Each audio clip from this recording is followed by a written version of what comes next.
1 Kings chapter 20, Ahab's wars with Syria, verse 1.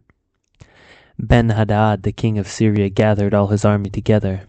32 kings were with him, and horses and chariots. And he went up and closed in on Samaria and fought against it. And he sent messengers into the city to Ahab, king of Israel, and said to him, Thus says Ben-hadad, Your silver and your gold are mine. Your best wives and children are also mine. And the king of Israel answered, As you say, my lord, O king, I am yours, and all that I have. The messengers came again and said, Thus says Ben-hadad, I sent to you, saying, Deliver to me your silver and your gold, and your wives and your children. Nevertheless I send my servants to you tomorrow about this time, and they shall search your house and the houses of your servants, and lay hands on whatever pleases you, and take it away.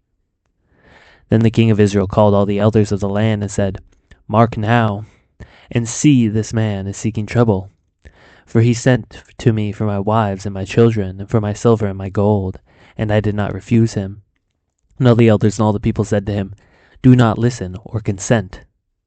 So he said to the messengers of Ben-hadad, Tell my lord the king, all that you first demanded of your servants I will do, but this thing I cannot do. And the messengers departed and brought him word again. Ben-hadad sent to him and said, The gods do so to me, and more also, if the dust of Samaria shall suffice for handfuls for all the people who follow me.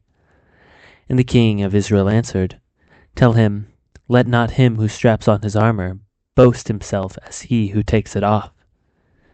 When Ben-hadad heard this message, as he was drinking with the kings in the booths, he said to his men, Take your positions. And they took their positions against the city. Ahab defeats Ben-hadad. Verse 13. And behold, a prophet came near to Ahab king of Israel and said, Thus says the Lord, Have you seen all this great multitude? Behold, I will give it into your hand this day, and you shall know that I am the Lord. And Ahab said, By whom? He said, Thus says the Lord, By the servants of the governors of the districts. Then he said, Who shall begin the battle? He answered, You. Then he mustered the servants of the governors of the districts. They were 232. And after them he mustered all the people of Israel 7,000. And they went out at noon while Ben-hadad was drinking himself drunk in the booths, he and the 32 kings who helped him. The servants of the governors of the districts went out first, and Ben-hadad sent out scouts, and they reported to him, Men are coming out of Samaria. He said, If they have come out for peace, take them alive, or if they have come out for war, take them alive. So these who went out of the city, the servants of the governors of the districts, and the army that followed them, and each struck down his man. The Syrians fled, and Israel pursued them. But Ben-hadad king of Syria escaped on a horse with horsemen. And the king of Israel went out, and struck the horses and the chariots, and struck the Syrians with a great blow. Then the prophet came near to the king of Israel and said to him, Come, strengthen yourself, and consider well what you have to do, for in the spring the king of Syria will come up against you again. And the servants of the king of Syria said to him, Their gods are gods of hills, and so they were stronger than we. But let us fight against them in the plain, and surely we shall be stronger than they. And do this, remove the kings, each from his post, and put commanders in their places, and muster an army like the army you had lost, horse for horse, chariot for chariot, and we will fight against them in the plain, and surely we shall be stronger than they. And he listened to their voice and did so. Ahab defeats Ben-hadad again. Verse 26.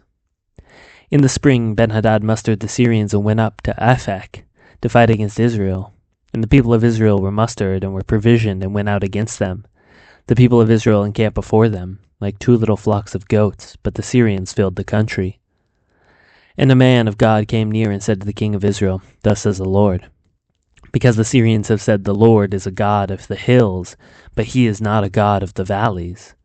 Therefore I will give all this great multitude into your hand, and you shall know that I am the Lord. And they encamped opposite one another 7 days, and on the 7th day the battle was joined.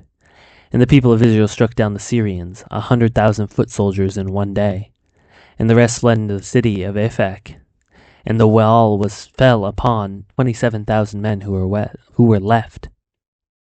Ben-hadad also fled and entered an inner chamber in the city, And his servant said to him, Behold now, we have heard that the king of the house of Israel is our merciful kings.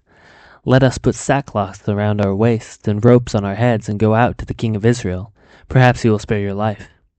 So they tied sackcloths around their waists and put ropes on their head and went to the king of Israel and said, Your servant Ben-hadad says, Please let me live. And he said, Does he still live? He is my brother. Now the men were watching for a sign, and they quickly took it up from him and said, Yes, your brother Ben-hadad. Then he said, Go and bring him in. Then Ben-hadad came out to him, and he caused him to come up into the chariot. And Ben-hadad said to him, The cities that my father took from your father I will restore to you, and you may establish bazaars for yourself in Damascus, as my father did in Samaria. And Ahab said, I will let you go on these terms. So he made a covenant with him and let him go. A prophet condemns Ben-hadad's release, verse 35. And a certain man of the sons of the prophets said to his fellow at the command of the Lord, Strike me, please. But the man refused to strike him. Then he said to him, Because you have not obeyed the voice of the Lord, behold, as soon as you have gone from me, a lion shall strike you down. And as soon as he departed from him, a lion met him and struck him down. Then he found another man and said, Strike me, please. And the man struck him and wounded him. So the prophet departed and waited for the king by the way, disguising himself with a bandage over his eyes. And as the king passed, he cried to the king and said, Your servant went out into the midst of the battle, and behold, a soldier turned and brought a man to me and said, Guard this man. If by any means he is missing, your life shall be for his life, or else you shall pay a talent of silver. And as your servant was busy here and there, he was gone. The king of Israel said to him, So shall your judgment be. You yourself have decided it. Then he hurried to take the bandage away from his eyes, and the king of Israel recognized him as one of the prophets. And he said to him, Thus says the Lord, Because you have let go out of your hand the man whom I devoted to destruction, therefore your life shall be for his life, and your people for his people.